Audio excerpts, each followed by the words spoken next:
What's going on, guys? Super Insane 18 here. Happy New Year to everybody. I hope you all had a great start to the year. Today I am bringing you something very special to me. I decided that, I took Yu-Gi-Oh! Way too seriously last year, so I wanted to end the year on a really fun note, so I cracked out a deck that I haven't played in about 6 years. And honestly, I wasn't expecting to really even do well with it, but I did take top 8 at my locals end of the year tournament, so there is that, and this is my favorite deck of all time. It is Mermail's, but more specifically, it is blind going second, just hope to OTK Mermail's Oonga Boonga Caveman Yu-Gi-Oh!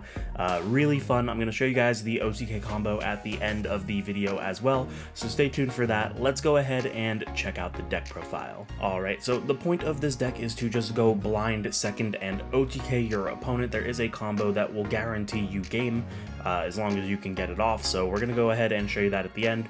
But to start things off, we are playing 3 copies of Deep Sea Diva.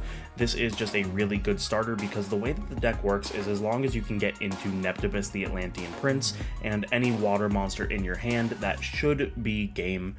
So this can summon Neptibus from the deck because Neptibus is a level 1 Sea Serpent. So we are also playing 3 copies of Neptibus because this is the card that you want to be able to start everything with. So Diva is essentially just 3 more copies of this. Then we also have 3 copies of Atlantean Heavy Infantry. Not only is this just a really good card because when you discard it, or when you send it to the graveyard for a Water Monsters effect, you can go ahead and pop a card, but it's also allowing you to do some really cool combos, which I can show you guys in another video coming up, because it allows you to get another normal summon of a Sea Serpent. Then we have 3 copies of Atlantean Dragoon, one of, if not the most important card in the deck aside from Neptibus. When this is sent to activate the effect of a water monster, you get to search any Sea Serpent, and that search is not once per turn, so you can abuse this pretty easily. And then the one Atlantean that nobody other than me ever plays is Poseidon the Atlantean Dragon. It's pretty much a vanilla monster, but it being a level 7 Sea Serpent is very important. Again, stay tuned for the combo at the end. And that's it for the Atlanteans. Onto the Mermails, we have 1 copy of Abyss Gund. This is just a really good way to recur your Mermail monsters because if it's discarded, you can reborn a Mermail from grave.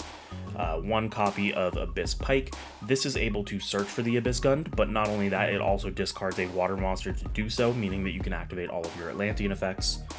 Then we have 3 copies of Mermail Abyss Teus. Really good starter as well because you're able to just discard a water monster to summon it, and then it searches for a level 4 or lower Mermail, just getting you additional materials to keep going.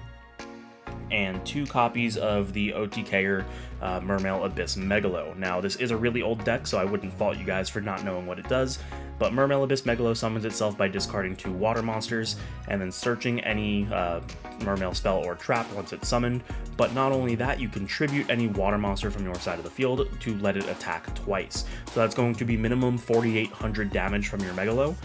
Plus, if you use its effect to search the equip spell that we play, then you're going to have it at 3,200. So that's going to be 6,400 just from a Megalo. So yeah, you can swing for some pretty serious damage. And that's it for the Mermails. We are playing 3 copies of Gameciel the Sea Turtle Kaiju.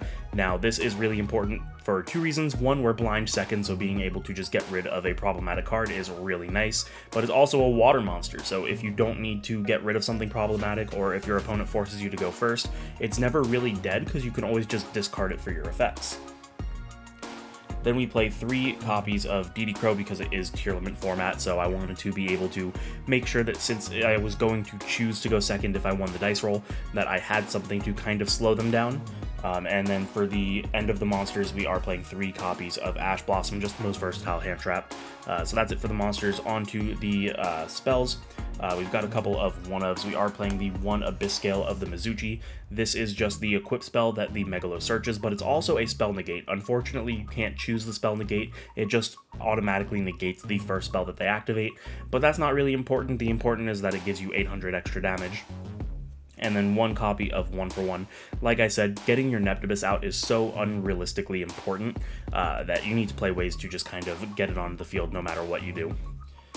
Then we are playing 3 copies of Forbidden Droplet because we are going second, so we want to make sure that we have a way to kind of just turn off our opponent's board, not to mention that your hand doesn't really matter. You've got 6 cards, and as long as you have Neptibus plus 1 water, you're pretty much golden. So the other 4 cards can be anything, and if one of them is Droplet, that means you have 3 other cards that you can just discard for free. 3 copies of Pot of Extravagance. We can't play Pot of Prosperity in this build because it halves your damage, and you really can't afford to do that because it's pretty much if you don't OTK, you lose. So our extra deck doesn't really matter, which you'll see in the combo. So we're going to go ahead and just banish them to get the cards. So if we can get more cards and more chances to get into our board breakers or our Neptibus and water, then we're going to take it. And to finish off the main deck, we are playing 3 copies of Raigeki. Again, we're just trying to break boards and go for game. So that's it for the main deck at 40 cards. Let's show you guys the extra. Now, the extra doesn't really matter. There are a couple of things here that are utility, but there's really only 2 cards that I ever actually made, and I'll go over those when we get there. But we do play 3 copies of Goyo Defender. This is for a niche combo if we're forced to go first. If you open up Diva, you go Diva into Neptibus, Neptibus send Dragoon, and then it will add the Dragoon, and the Dragoon that you sent off of the Neptibus can search anything. It doesn't really matter. It depends on the rest of your hand. But then you Synchro Summon into a Goyo Defender, summon Goyo Defender, and then you can link both of them into the Bujin link, which will then be able to summon the Dragoon from your hand and your grave, and immediately overlay them into either a Dweller if you're against something like Tearlament, or if you're not against Tearlament, you can go into Bahamut Shark, and Bahamut Shark will go ahead and summon out a Totally Awesome. And the cool thing about that is for both Abyss Dweller and Bahamut Shark, when you detach your Atlantean Dragoon, you get another search. So depending on the rest of your hand, you're able to just kind of go hard. Never did it in tournament, but it does have those niche uses. Then we are playing the 1 copy of Totally Awesome, just because you can summon it off the Bahamut using that combo, which brings us to the rank 4s of Abyss Dweller and Bahamut Shark. You don't really need to explain these. Abyss Dweller's for tiered, this just summons this.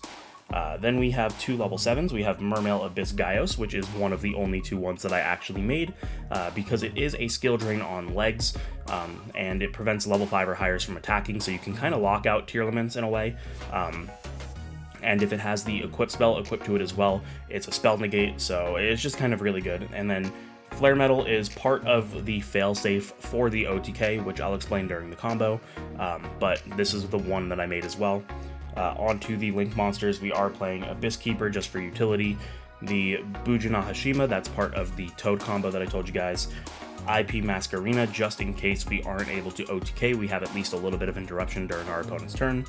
Marincess, Coral Anemone, this is just a way to reborn some of our cards. What I've done is I've been able to reborn my Neptibus on a turn where I didn't have Neptibus access, so that was pretty cool.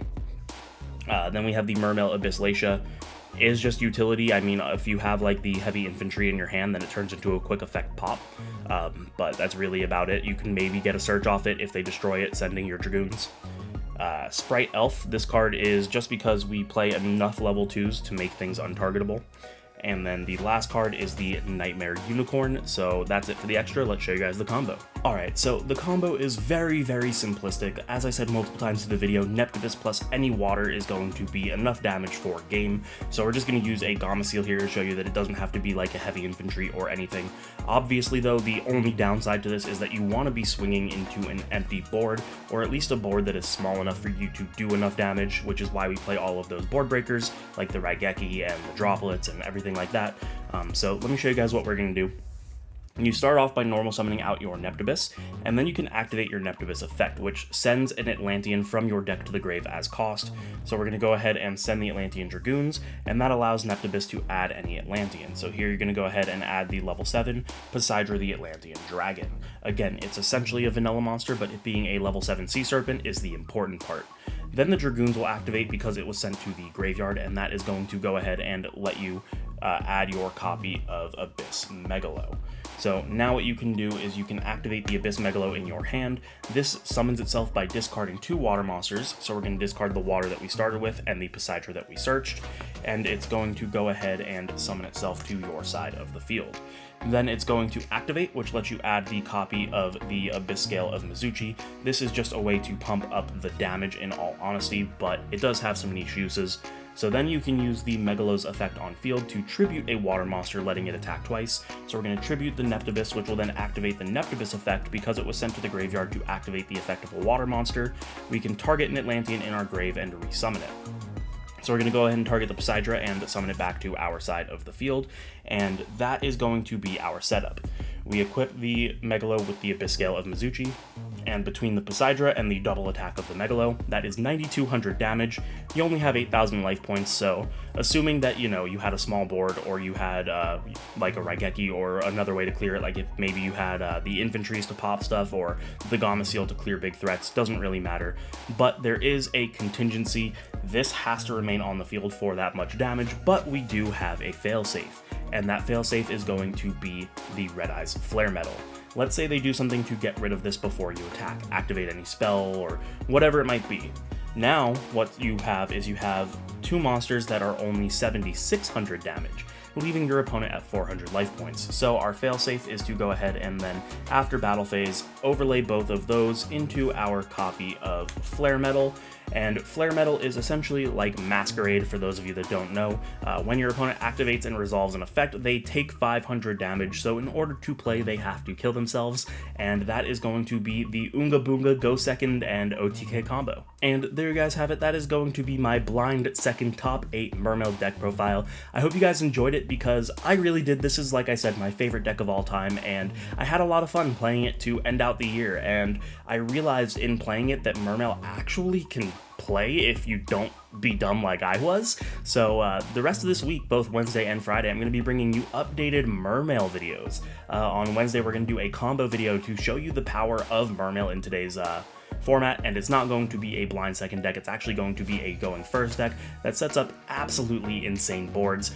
So look out for that combo tutorial, and then on Friday I will be showing you guys the deck profile to go with that combo tutorial, just so that you guys can see that even though this deck came out in 2013, it still has a place in today's meta, and that just blows my mind. So if you want to see that, make sure to subscribe, hit the notification bell, like, comment, share with your friends. You guys know the deal. The side deck for this will be on my Patreon as always. I actually think I already uploaded it yesterday, so go ahead and check that out. For just the lowest tier, you can go ahead and see every side deck for my decks. Also, I would really appreciate it because it helps support the channel immensely. Thank you guys so much for watching, and I will see you in the next one.